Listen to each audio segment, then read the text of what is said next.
Jamais sans la grâce, une dévotion matinale proposée par l'Église évangélique de la grâce en collaboration avec l'Institut théologique de Cotonou.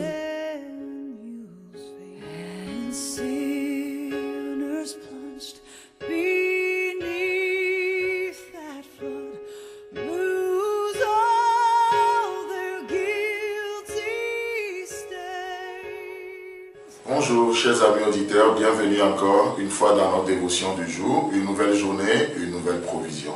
Le Seigneur est tellement merveilleux et nous continuons toujours dans notre passage de Marc chapitre 6 et nous allons toujours voir une autre expression ce matin, mais dans le verset 35 qui nous dit ceci. Comme l'heure était déjà avancée, ses disciples s'approchèrent de lui et dit, ce lieu est désert et l'heure est déjà avancée. Considérons un peu cette expression ce matin. Ce lieu est désert. Ce lieu est désert. Quand on parle de désert, tous nous savons ce que c'est. Même si on n'a jamais fait le désert, on sait que le désert c'est un endroit, en tout cas en général, dépourvu de provisions. C'est un endroit de solitude. C'est un endroit où il n'y a personne. C'est un endroit où on manque tellement de choses. Et les disciples vont dire à Jésus, ce lieu est désert. Ce lieu est désert.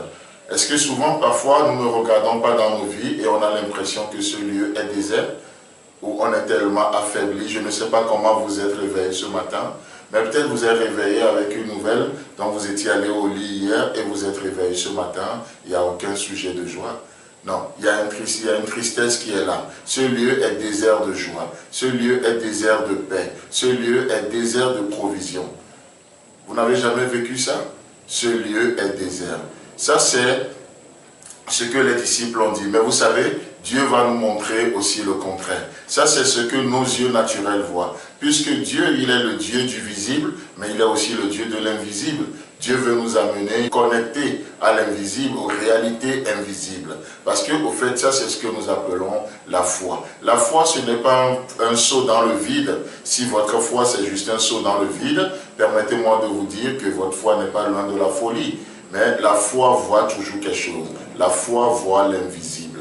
Ce lieu, si vous avez cette expression, ce lieu est désert, alors laissez-moi vous dire que vous serez incapable de faire un pas de foi dans cette journée. Mais je vais juste vous prouver ce matin que ce lieu n'est pas du tout désert. Regardez dans votre vie, si vous semble que votre vie est désert, la Bible dit que quand Dieu nous a sauvés, dans Romains chapitre 5, le verset 5, il a déversé son amour dans nos cœurs. Et l'espérance ne trompe point.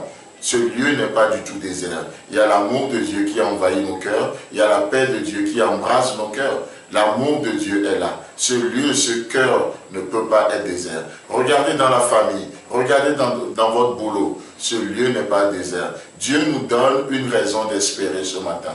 Dieu veut nous prouver que ce lieu n'est pas désert. Mais vous savez, en Afrique et partout d'ailleurs, nous avons cette phrase qui nous suit, que ce lieu est désert. Dans nos pays africains aujourd'hui, nous regardons les pays, nous regardons tout autour de nous et nous pouvons affirmer, ce lieu est désert. Ce lieu est désert de compétences. Ce lieu est désert d'intellectuels. Ce lieu est désert de provision. Ce lieu est désert d'opportunités. Et qu'est-ce que ça fait? Ça favorise beaucoup l'exode aujourd'hui. Les gens du village pensent que ce lieu est désert. Ils veulent venir en ville. Les gens de la ville pensent que ce lieu est désert. Ils veulent quitter nos pays en Afrique pour aller en Occident. En Occident, ils pensent que ce lieu est désert. Ils veulent aller aux États-Unis. Et au Canada, c'est le mouvement maintenant. Et les Canadiens, les États-Unis, ils pensent aussi que ce lieu est désert. Où est-ce qu'ils vont? Ils vont sur la Lune. N'importe quoi. Ce lieu est rempli de provisions. Ce lieu, là où Dieu vous a planté aujourd'hui, c'est un endroit de provision. Mes amis, soyez enracinés là où Dieu vous a placé. Il y a une femme dans la Bible, elle s'appelle Agar. Agar promenait un jour des regards Agar, alors qu'elle était dans le désert avec son fils. Et elle disait non, ce lieu est désert. L'eau est finie. Mon fils va mourir, je vais mourir aussi.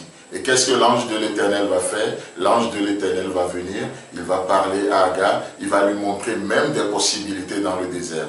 Aujourd'hui, nous avons besoin que Dieu nous illumine nos yeux, afin que nous voyions, comme l'a dit Paul aux Éphésiens, afin que nous voyions la richesse, l'espérance qui s'attache à l'appel de Dieu. Oh, ça c'est ma prière pour vous aujourd'hui. Et l'ange vient, il ouvre les yeux à Agar, et du coup, Agar réalise qu'à côté d'elle, il y avait un puits. Un puits où elle peut chercher de l'eau pour s'abreuver.